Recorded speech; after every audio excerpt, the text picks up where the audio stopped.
All Can right. you hear me better now? Yeah, and I just did as well. Guys, do we hear each other fine? Luke and Fadi, do you hear me? I hear I hear you. All right, and Luke, do you hear both of us?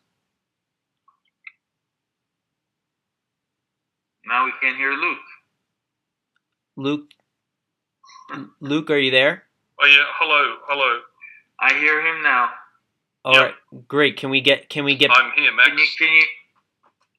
Yep, Can you hear me, Luke? All right, we're all together now. I think so. Yep. Luke. Yes, I can hear you, Fadi. All right, All right. great. So Yes. getting back to where we were just before, in the conversation, Fatty, you were describing, if you thought these territories were occupied or disputed. Would you mind just, restarting your point on that subject? Sure. Obviously, I believe that the territories are occupied. I believe the only country that recognizes that the properties is disputed is Israel. The United States believes that the property is occupied. That the settlements are illegal. That even including Jerusalem is an occupied city. So there is no the only country that believes that this property is disputed is Israel, and they continue to argue that in the face of international opposition towards that. I think that Israel missed a golden opportunity in November. I think the world community did two very important things. One, they sided with Israel. The world community sided with Israel and said, "Hey, Gaza, the Palestinians will not throw or launch rockets into Israel, and no country would allow that to happen, and rightfully so." But then again, the international community voted for a Palestinian statehood or to recognize Palestine as a state within the UN body overwhelmingly. And Israel missed the golden opportunity of what the world community is saying. And again, as to the occupied territories, the world community is saying that it is occupied, and it's really not disputed. Israel is missing golden opportunities upon golden opportunities as to these points. Okay, Luke, do you want to respond to that and maybe give your opposing viewpoint? Yes, Max, do you hear me? Yep. You can. I hear you too. Both hear me clearly? Yep, we hear you just fine. Yes. Yep. Well, look. Oh, good. Well, look. Look. My friend Fadi here talks about Jerusalem being a site that is contested and occupied territory. I mean, nothing could be further from the truth. Jerusalem had a Jewish presence continually for thousands of years. Israel was occupied by the Romans, later by the Ottoman Empire, and by other empires. But there has been a continuous Jewish presence in Israel, in the Holy Land, in Jerusalem for that entire time. What we need to understand here is that the original Balfour Declaration, which paved the way for the recreation of the State of Israel, was for a Jewish state and a Palestinian state to be developed in the Holy Land. But the original land that was ceded in the Balfour Declaration was a very piece of land compared to what we are arguing over now. A very big piece of land which included much of Jordan, present-day Jordan, and as far afield towards Saudi Arabia. Whereas what we're arguing over now is a very small tract of land. And what we have to realize is that since Israel's recreation in 48 and even earlier, there have been several wars in the Middle East where Israel's neighbours have attacked Israel, and Israel has, in defending itself and defending its rights, which has had a Jewish population, such as East Jerusalem.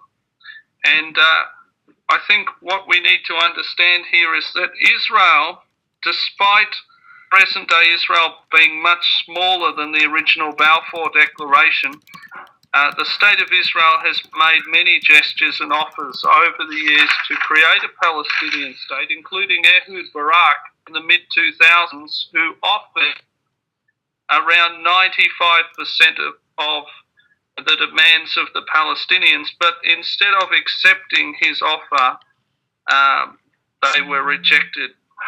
Because I think the Palestinian National Authority has more to gain from continuing the conflict than from making peace with Israel. Fadi, what you brought up before that you don't think it's that Israel really should be in a position to negotiate anymore because they're just being missing opportunities and just not treating Palestinians fairly. Luke's saying that they've offered solutions in the past. Why do you disagree?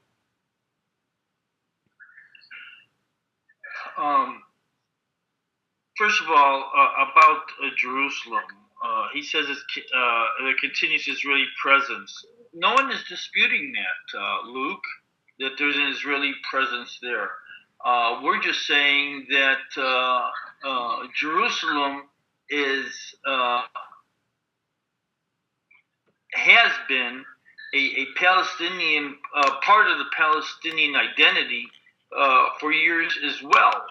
And for you to say, well, that the Balfour Declaration contained more land given to the state of Israel. Are you now saying that that part of the Zionist, which you say that you are pro-Zionist agenda, is to have more than what the present day Israel is? That's one question. Two, right now, as of right now, the Palestinians, the Fatah and Hamas, have said that they're willing to accept the 1967 borders, and with East Jerusalem as part of being the capital of a Palestinian state.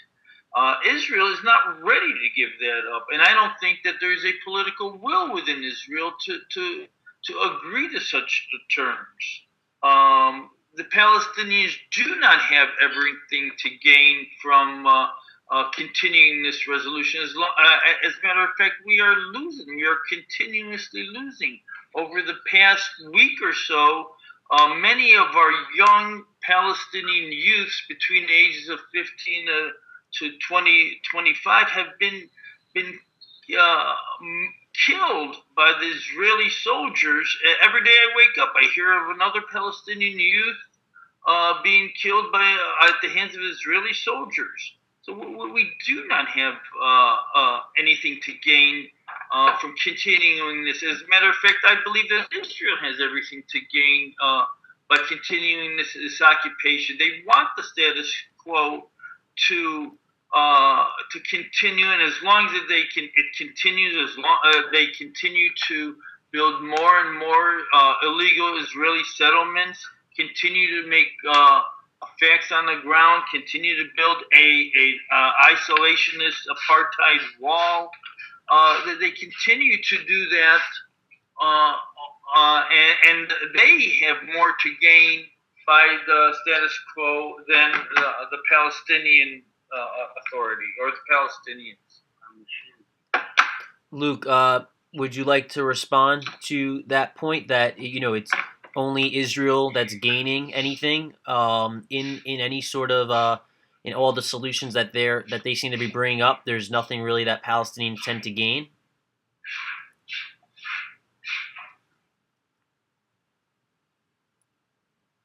Well, look, I don't agree with that point at all, but I certainly do agree that the ordinary Palestinian people are not gaining much from the actions of Hamas and Fatah, who have made it their job, their career, to fan the flames of conflict, and particularly in the case of Hamas, to engage in acts of terrorism, so that the ordinary Palestinian people cannot find peace. Something like 90% of Palestinians and 95 Israelis in various opinion polls have shown repeatedly their desire to end the conflict. Ordinary Israelis, ordinary Palestinians want an end to the conflict. More than that, the Israeli politicians want an end to the conflict. Benjamin Netanyahu has said repeatedly that he supports the creation of a Palestinian state. Very Israeli leaders over time have favoured a two-state solution to the conflict. But what kind of work, what kind of role will Fatah and Hamas do if they ever settle for peace with Israel? Suddenly, their aggressive militant terrorist activities are going to be popular, and they are going to be ousted in free and fair elections by an up-and-coming new generation of Palestinians who want to move on with their lives. And if the Palestinians are going to have peace, they really need a change of leadership, or else they need the Fatah and Hamas leaders to have a change of attitude and to serve the interests of the Palestinian people rather than protecting their own positions.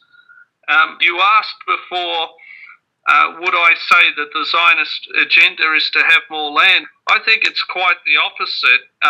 Israel was promised a lot more land in the Balfour Declaration than what we have now. Israel has continually ceded land for peace. We saw this after the Yom Kippur War with the Sinai. Israel is now allowing the Egyptian army to carry out military activities in the Sinai. Israel captured the Golan Heights. After Israel is open to the idea of returning the Golan Heights to Syria. Right. Israel withdrew from Gaza. Israel is quite happy.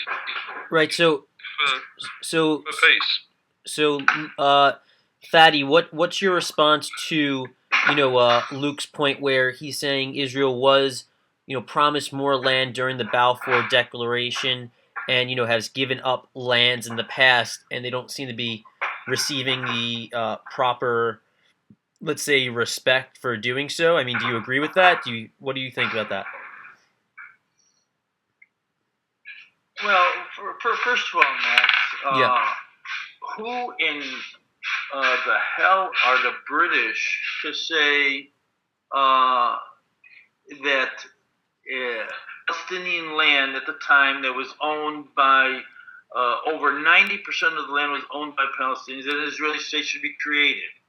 Okay, that was in dispute. But right now, Israel is in existence. We recognize it.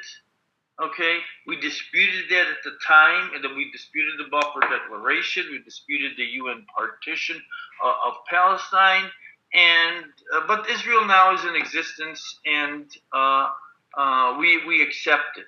We've recognized it, and we accept it. That they want more land is ludicrous. That they've accepted less land than they were promised, and I should say Palestinian land. That they were promised is ludicrous. Now, you talked about elections, Luke. We had elections in Palestine in 2006, except the UN U.S. President Bush, who said that we were going into war with Iraq because it will bring forth peace and democracy in the Middle East. It rejected the democracy that was called elections in Palestine. The fact that Hamas won, okay, should have no bearing as to who represents the Palestinians. Within the Netanyahu government right now, there's a party called the Shah's Party, whose spiritual leader, Yusuf, publicly has called for the annihilation of the Palestinians. Can I say to the Israeli government, take the Shah's Party out of your government before I speak to you? I can't say that. I can't tell the Israelis who they should represent them, who should represent them. And by the same token, you, Luke, or any other Israeli cannot tell me who represents me. Now, I do not support the Hamas agenda. I don't shoot rockets against Israel. Okay, I understand their frustrations. I don't support their agenda. But the elections were free, open. They were supervised by the international community, led by President Carter. So to reject those elections and to tell me that I cannot choose, or my people cannot choose who will represent them, is ludicrous. Right. It's totally unacceptable, and you can't. I cannot tell you who can represent you, and you cannot tell me who represents. That being said, although Hamas has its views, you don't discuss things with your friends. You don't discuss disputes with your friends. You discuss them with your enemies. If Israel wants to make peace, they need to sit down and discuss peace with their enemies. Hamas is their enemy, and they need to sit down with whoever the Palestinian people choose as their representatives. Right. So, Luke, do you when you hear Fadi's point on they don't have, there shouldn't, they were Sorry, when Fadi says that they've been justly elected by the Palestinian people, and that you really don't have a right to take them out of power just because you don't like them. I mean, do you think Fadi has a point there?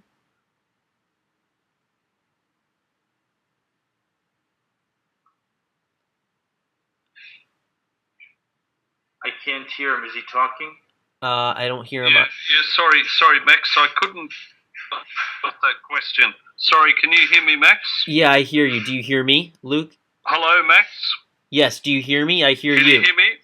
Yes, I hear you. Yeah, I can hear you now. I'm sorry, I didn't get all of your question, Max. I did hear Fadi, though. Okay, so go ahead and respond. Okay, well, look, I firstly, I'm not an Israeli. Secondly, my point is that the Palestinian people have the right to choose their own elected representatives, but the present leadership of the Palestinians is not doing a good service to the Palestinian people of terrorism and attempting through various coalitions and leagues to create a Palestinian state without first having true and proper direct negotiations with the State of Israel. And on many occasions, the Palestinian people have been offered a Palestinian state by Israel. Let's talk about this point. Well, they've been offered in 98% of cases since Camp David back in the 1970s with Jimmy Carter. in 98% of cases, Israel has been the one pushing for negotiations for a Palestinian state. In only 2% of cases have the Palestinians actually initiated those talks.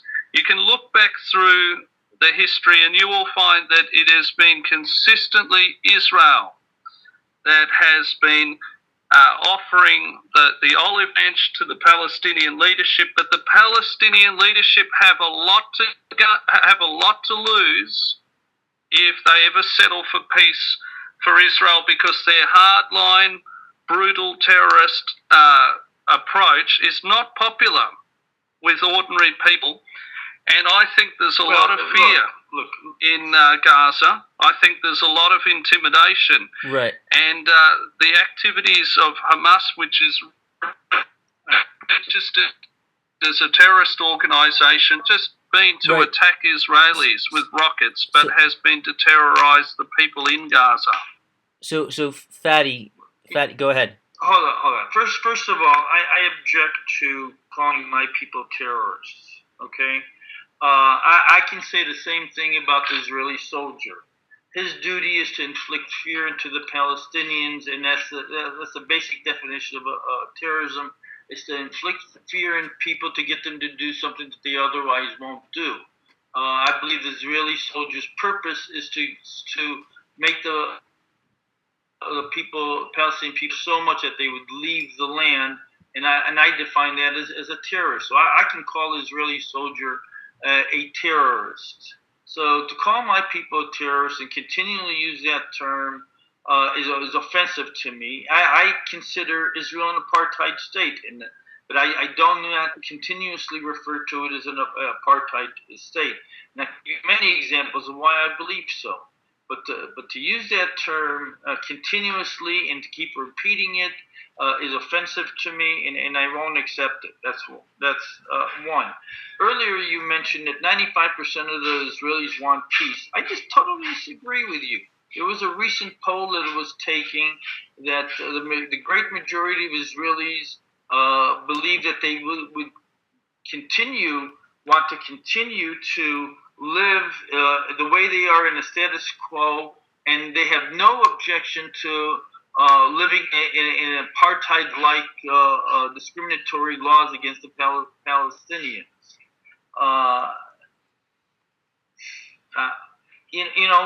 You also mentioned the point that the present leadership is not doing a good job for Palestinians. This is our leadership. This is the way we are. You can't tell me what my leadership should be doing or what they should not be doing. I believe that the Israeli leadership is not doing a good job for the Israelis. But I don't tell you guys who to elect as your leaders. I don't tell you to change your leadership. I think Netanyahu is taking the Israelis down a wrong path, and I believe that reality will set into the Israeli mindset in the future based on demographics. I believe that Israel cannot continue to control what is going to be the majority of Palestinians in the region. So you don't tell me that my leadership is doing a wrong job or what they're doing. This is my leadership. This is who we are. And I won't tell you who to elect as your leaders or what they should be pursuing. Go ahead, Luke. Well, look, I think Fadi's comments provide us a very good illustration between the difference between Israel and the Palestinian leadership. On the one hand, Fadi says that nobody has a right to criticize the Palestinian leadership. On the other hand, Israel is a secular democracy which has Arab, Muslim members of parliament, Jewish members of parliament, atheists, Christians, Druze, other people. It's a true multicultural society which embraces people of all backgrounds. On the other hand, in Palestinian territories, woe to you if you say anything against the Palestinian leadership. Woe if you have a different opinion.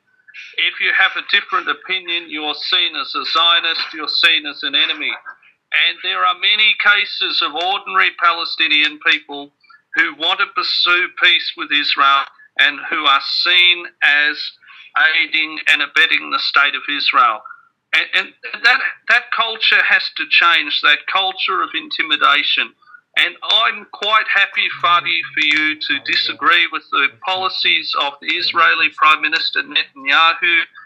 You don't have to like him. Netanyahu doesn't believe you have to like him. Israel is a democracy. You have a right to criticize Israel. You have a right to disagree with the Israeli government. In Israel, you don't have to vote for Likud. You can vote for Labour. You can vote for Shas. You can vote for independence, or you don't have to vote at all. And one of the big differences is that Mahmoud Abbas, the Palestinian National Authority leader, said that in the Palestinian state that he will eventually accept, he said it must be Jew-free. There must not be any Jews in that Palestinian state. They are not welcome to live there. On the other hand, the Israelis have made very, very clear that Arabs and Palestinians are very welcome to live within the borders of Israel. Israel has over 1 million Arab citizens. As I said before, some are members of parliament, others are doctors, lawyers, judges, and they participate fully in Israeli life. And this is the reality. The reality is that the state of Israel is not going anywhere. It's going to stay there.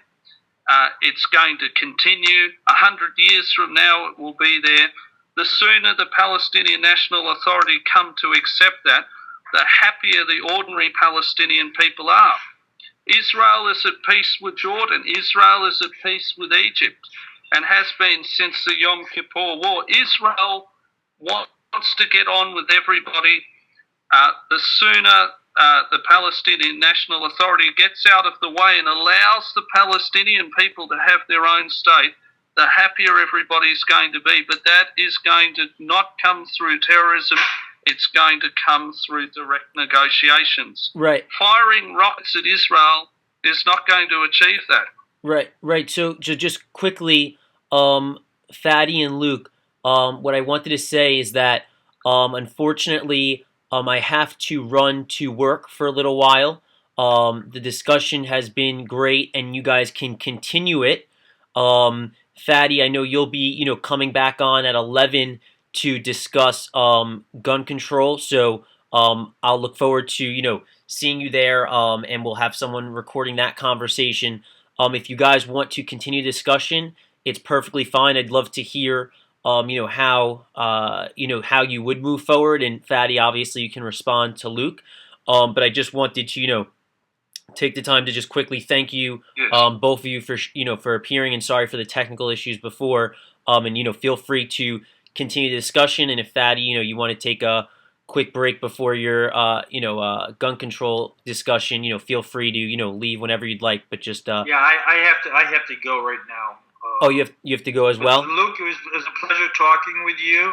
I'm not going to convince you otherwise about the state of Israel, and you're not going to convince me about the state of Palestine. But hopefully we have come to some sort of at least meeting somewhere in the middle, hopefully. If either of you have a response, Norman inside the text chat did ask a question. So if either of you would like to respond to his question, feel free to do so. Yes. And just before we do, Fadi, if I could just say it's been a pleasure to debate with you as well. And as I said at the start, the way forward to end the Israeli-Palestinian conflict is for more people like you and I to talk with each other. Yes, I agree, but I don't believe we need to talk endlessly. There's got to be some sort of end game where when we discuss something, a concrete resolution has to be made that point A is going to happen at time B. Not that it's never going to come, which I believe that the president negotiations always lead us to something in the future is going to happen, but it never does. That I don't agree with. Now, I'll be happy to answer Norman's question if you want me. Yeah, go ahead. Go ahead. Well, let me just reread it again. The problem with Gaza and the West Bank